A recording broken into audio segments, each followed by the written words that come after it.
Hello everyone, Radhe Radhe friends. Welcome है आप सभी का आज के हमारे न्यू ब्लॉग में। तो कैसे हैं आप सब? आई होप आप सब स्वस्थ होंगे, मस्त होंगे, अपने अपने कामों में व्यस्त होंगे। हो चुका है एक नए ब्लॉग की शुरुआत। आज का ब्लॉग स्टार्ट होता है पूजा पाठ से, बट इससे पहले जो भी काम होता है ना, पितृपक्ष का दूसरा दिन चल रहा है आज। तो पितरों का पहले मैंने जो भी करना होता है ना, तो वो कर ली हूँ और उसके बाद मैं पूजा पाठ कर रही हूँ। क्योंकि इसमें कहते हैं ना कि सबसे पहले पितृपक्ष है, तो पितरों का जो भी करना होता है, मतलब उन्हें पानी वगैरह का, पानी तो मैं नहीं देती हूँ पर जल रखना होता है आंगन में, तो वो सब काम मैं कर दी हूँ। और फिर मैं घर में पूजा की थी, फिर बाहर पूजा करने आई थी, बट हमसे थोड़ा सा क्लिप उल्टा हो गया था। तो अभी ब्रह्म मुहूर्त है, अभी टाइम हो रहा है 4:30। पितरों का करने के बाद मैं पहले घर में पूजा की थी, फिर बाहर तुलसी जी को जल दिया था, भोलेनाथ को दिया था, फिर सूर्य भगवान को दिया था। तो ये सब लेकिन वही उल्टा पुल्टा थोड़ा सा होने की वजह से बाद में दिख रहा है आपको। ला दूँगी। तो जितने भी पीतल के विग्रह हमारे पास है ना, सभी को नहला देंगे। अभी ब्रह्म मुहूर्त हो रहा है, अभी 4:30 हो रहा है। और आज मेरी आँख बहुत जल्दी खुल नहीं गई थी, मुझे नींद ही नहीं आई थी रात को।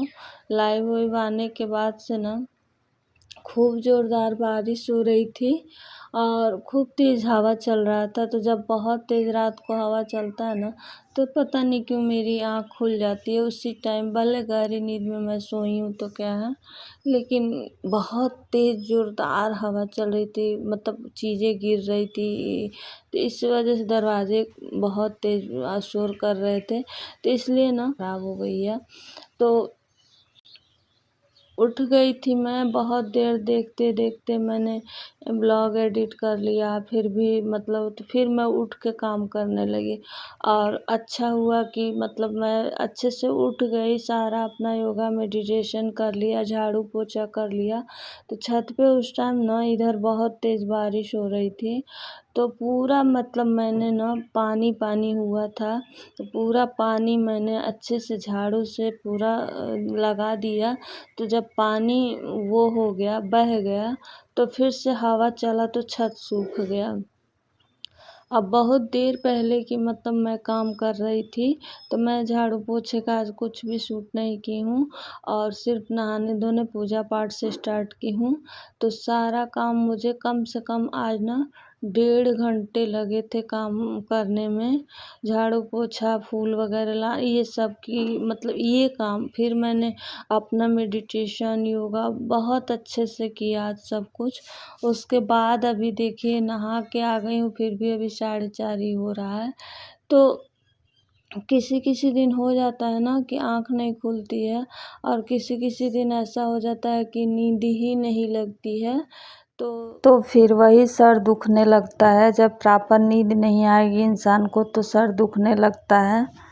पूजा करने के बाद जैसे मैं किचन में गई चाय बनाने ना, तो दूध निकाला तभी लाइट आ गई थी। तो कपड़े तो मैंने पहले ही धुल दिए थे, पर ड्रायर में सुखाए नहीं थे।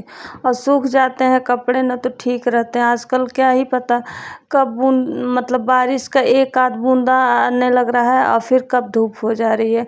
तो फिर जब लाइट आया ना, तो मैंने चाय को वहीं छोड़ दिया और फिर चली गई कपड़े सुखा के, क्योंकि नहाने से पहले ही मैं कपड़े धुल दी थी और रख दी थी नीचे। तो फिर सुखा के ले आई, ढेर सारे कपड़े धुले थे तो सुखा के ले आई। उसके बाद से तो जब चाय के लिए जब बना रही थी तो कोई उठा नहीं था, तो इसीलिए मैं बंद भी कर दी कि अब कपड़े सुखा के आते हैं तब बनाते हैं। तब तक पतिदेव भी उठ गए थे, तो वो उठ के गए हैं नीचे।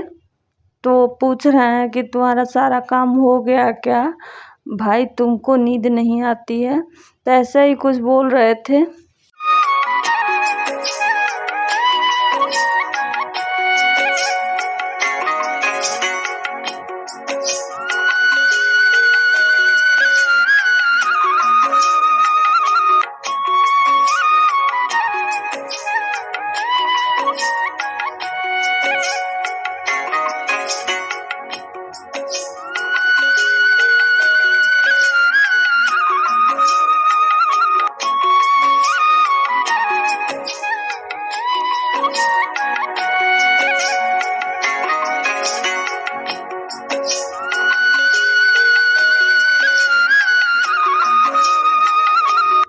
तो हमारे दिन की शुरुआत तो पूजा पाठ से ही होती है, उससे पूरा दिन पॉजिटिविटी मेरे अंदर बनी रहती है।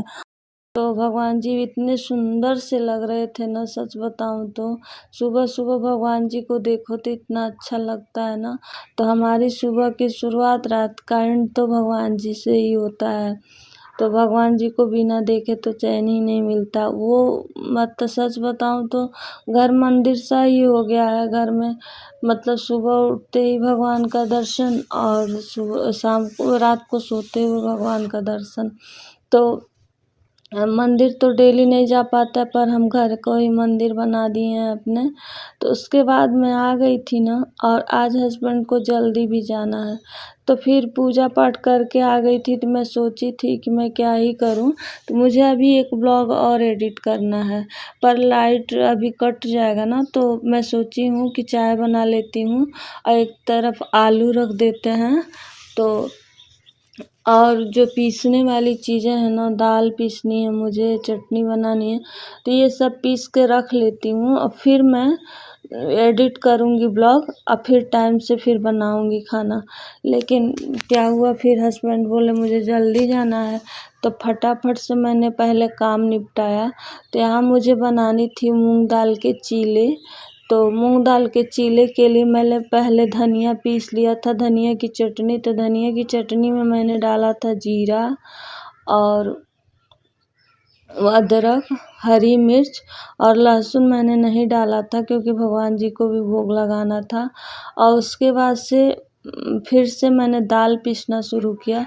तो दाल में भी डाले थे जीरा, अदरक का एक टुकड़ा और हरी मिर्च डाल के दाल पीसे थे। तो धनिया की चटनी भी बन गई, और जो मीठा अचार मैंने बना के रखा था ना, उसी को मैं बस पीस दूँगी, तो मेरा मीठा चटनी हो जाएगा। तो ये तीनों तैयार करने के बाद से, और यहाँ कद्दू की सब्ज़ी काट के रख लिए हैं। कद्दू की भुजिया सब्ज़ी बनानी थी मुझे, तो और आलू बॉयल कर लेंगे। तो मैं स्टफिंग वाले चीले बनाऊंगी मूंग के, जो जैसे आलू पराठे बनते हैं वैसे वाले। तो फिर यहाँ उसके बाद से जब आलू बॉयल हो चुका था ना, तब तक चाय भी बन गया था। तो चाय छान लेते हैं, और इधर दाल रख दिया है ताकि वो भी बन जाए, क्योंकि हस्बैंड जल्दी जाने वाले। तो फिर अगर मैं बैठ जाऊंगी ना तो फिर लेट होगा। अब मैं सोची हूँ तब मैं बना लेती हूँ, बोल रहे हैं मुझे 7 बजे से ही जाना है। तो फिर मैं सोची कि मैं बना लेती हूँ पूरा, तब जाके ब्लॉग एडिट करूँगी। तो एक तरफ कद्दू की सब्ज़ी छौंक दिया था। बिना लहसुन प्याज का मैं खाना बनाती हूँ, ज़्यादातर ऐसा होता है। तो जब डालना होता है तो लड्डू बाबू के लिए पहले बना लेते हैं, या उनका बाद में बना लेते हैं, पहले खाना बना के हटा देते हैं ऐसे। लेकिन साफ़ सुथरे तरीके से बनाते हैं, ताकि हमारे घर ठाकुर जी को भोग लगता है। बट इस टाइम किसी खाना में लहसुन प्याज नहीं पड़ रहा है, क्योंकि पितृपक्ष चल रहा है, तो किसी में नहीं डाल रही हूँ मैं।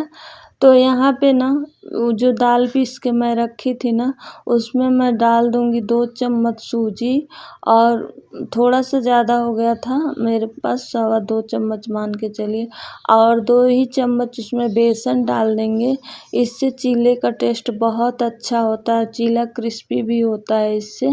और सिर्फ दाल से बनाएंगे ना तो उतनी क्रिस्पी नहीं होगी जितना कि बेसन और सूजी डालने से बहुत क्रिस्पी होता है। और इसमें अदरक और जीरा और हरी मिर्च भी मैंने पीस दिया था साथ साथ के। तो इसमें थोड़ा सा नमक डाल देंगे और हल्का सा मसाला डालेंगे, क्योंकि लड्डू बाबू को भी खिलाना है, तो ज़्यादा मसाला तीखे चटपटे नहीं बनाएंगे। तो उनके लिए एक पहले बना के निकाल देंगे, फिर से मसाला डालेंगे, क्योंकि छोटे हैं वो, उनको मिर्ची लगेगी।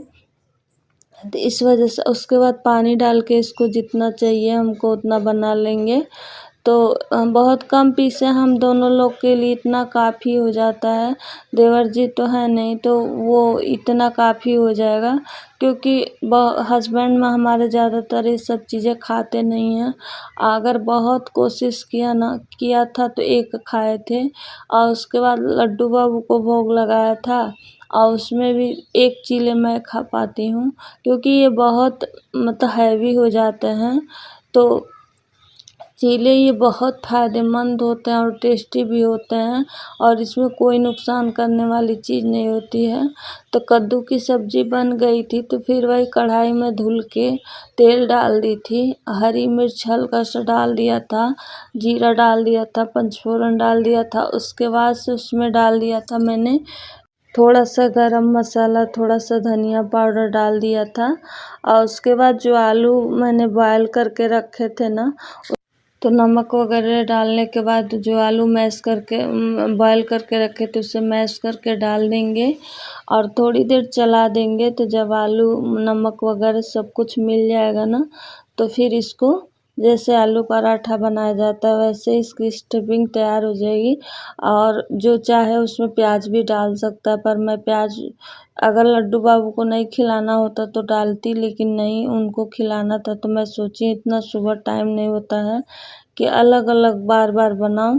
तो जब मेरा आलू का स्टफिंग तैयार हो गया था तो मैंने इधर चावल भी रख दिए थे, दाल भी बन गया, चावल भी रख दी और सब्जी भी बन गया। तो मैं आज रोटी नहीं बनाऊंगी क्योंकि यही चीले हो जाएंगे और उसके बाद देखते हैं पतिदेव खाते हैं कि नहीं। अगर वो नहीं खाएंगे तो फिर थोड़ा सा वो हो जाएगा, देखते हैं क्या करना है, खाते हैं कि नहीं, क्योंकि वो ये सब चीज़ें ज़्यादातर नहीं खाते, इसीलिए मैं बहुत कम बनाती हूँ। तो मैंने तवे पे थोड़ा सा पानी डाल दिया था, हल्का सा पोंछ दिया था। उसके बाद दाल के बैटर को अच्छे से फैला दिया और थोड़े से छोटे बन गए थे तो थोड़ा सा मुझे बड़े बनाने चाहिए थे, तो थोड़ा सा छोटे बन गए थे। तो उसके बाद एक तरफ से सिक गया था हल्का हल्का ना, तो थोड़ा मैंने घी डाल दिया। घी से ना इसका टेस्ट और अच्छा हो जाता है, तो हल्का हल्का बस डालना है। और उसके बाद से एक तरफ सिक जाएंगे तो फिर अलट पलट के दोनों तरफ सेक लेंगे। ये तवे जो होते हैं ना, डोसा तवे, तो बहुत अच्छे से छोड़ देते हैं, इस पे चिपकता नहीं है, बहुत ज़्यादा ही नहीं चिपकता, थोड़ा थोड़ा किनारे से छुड़ा लो ना तो बहुत अच्छे से छूट जाते हैं। और ये नहीं है तो इसको खूब अच्छे से मैं थोड़ी ज़्यादा देर सेकूँगी क्योंकि हस्बैंड फिर कहेंगे कच्चा है। तो उसके बाद दोनों तरफ से घी डाल दिया था और धीरे धीरे सेका था, जिससे क्रिस्पी भी हो गया था और अच्छे से दाल की चीज़ें हैं तो अच्छे से पक जाएंगी। जो डोसा बनाया जाता है ना तो वो तो बहुत पतले होते हैं और वो तो मतलब एकदम बारीक पीस से होते हैं ना, तो वो तो फटाक से हो जाए। लेकिन जो दाल के होते हैं मतलब बैटर ना, वो थोड़ा हैवी होता है तो उससे थोड़ा ज़्यादा देर तक पकाना, मतलब कम आंच पे करके पका। उसके बाद स्टफिंग डाल दिया था, फिर ऊपर से डाल दिया था पनीर और उसके बाद रोल कर देंगे चीले को। और रोल करने के बाद से ना उसका मैंने ज़्यादा पकाया था ना चीले को, तो उसके वजह से ज़्यादा मुड़ नहीं रहे थे अच्छे से। और नहीं तो थोड़ा कम पकाओ ना तो जिधर चाहो उधर मुड़ जाते हैं। और दाल वाले थोड़े से मोटे हो जाते हैं ना, वो पतले होते हैं एकदम बारीक जैसे हो जाते हैं वो, और दाल वाले थोड़े से मोटे होते हैं, तो इस वजह से दाल वाला चीला उसके तो डोसे की तरह नहीं हो पाता है। फिर दूसरा भी बना लेंगे, एक तरफ चावल भी हो रहा है, पतिदेव नहा के भी आ गए हैं तो वो पूजा कर रहे हैं, तब तक हमारा चावल भी तैयार हो गया। सीटी दे दिया, अब मुझे ठंडा, बस चावल ठंडा हो जाएगा तो फिर मैं तब तक ये चीले मैं भगवान जी को भोग लगा दूंगी। तो वो पूजा कर रहे हैं, उन्हीं को मैं दे दूंगी ना, तो मैंने निकाल दिया था भगवान जी के लिए। तो फिर वो पूजा कर रहे हैं तो वही लगा देंगे भोग। और सुबह का भोग ज़्यादातर वही लगाते हैं, मतलब हम भी लगाते हैं ऐसा नहीं, लेकिन जब खाली हैं तो लगा देंगे, नहीं खाली हैं तो नहीं लगा पाते हैं। और छोटा बना दिया था ना तो इसी वजह से स्टफिंग भर भर जा रहा था, तो नहीं कि थोड़ा मुझे बड़ा बनाना चाहिए था ना, लेकिन ये दाल है बहुत ज़्यादा नहीं फैलते हैं जल्दी। तो उसके बाद सारे पनीर को ही लास्ट था तो सारे पनीर को डाल दिया था, जो भी स्टफिंग था वो भी डाल दिया था। इसको अच्छे से मोड़ देंगे क्योंकि ये भी भर चुका है और छोटा है, तो इस वजह से इसको अच्छे से मोड़ना पड़ेगा दबा दबा के थोड़ा सा। और बहुत टेस्टी बने थे फ्रेंड्स, सच बताऊं तो बहुत हेल्दी होते हैं। और बहुत, मुझे जब भी चीला खाना होता है तो मैं यही चीला बनाती हूँ। मैं बेसन के चीले वगैरह भी हेल्दी होते हैं पर वो मुझे उतने अच्छे नहीं लगते हैं जितने अच्छे ये लगते हैं। तो फ्रेंड्स आप आ जाइए, आप सब भी चीला खा लीजिए और टेस्ट करके बताइए कि चीला कैसा बना है। और उसके बाद मैंने हस्बैंड के जाने के बाद से सारा किचन साफ़ सुथरा कर लिया, तब जाके ब्लॉग एडिट किया था। तो अब आ गया है वक्त आप सबसे विदा लेने का। मिलते हैं नेक्स्ट ब्लॉग में। तो अगर आप सबको ब्लॉग पसंद आया होगा तो लाइक कर दीजिएगा, न्यू है तो चैनल को सब्सक्राइब कर दीजिएगा, और थोड़ा सा भी ब्लॉग पसंद आया होगा तो एक प्यारा सा कमेंट करके ज़रूर बताइएगा कि कैसा लगा। चलिए मिलते हैं नेक्स्ट ब्लॉग में एक अच्छे से ब्लॉग के साथ। राधे।